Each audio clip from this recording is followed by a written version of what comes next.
Ci sono due giovani pesci che nuotano spensierati in acqua finché non passa un pesce anziano di fianco a loro e gli chiede: com'è l'acqua oggi?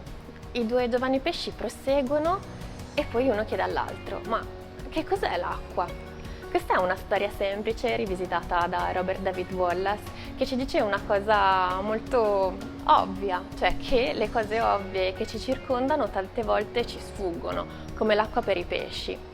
Con questa mostra abbiamo cercato di mostrare l'ovvio, quello che ci circonda, soprattutto in una città come Venezia, che è circondata dall'acqua, dal mare, dalla laguna.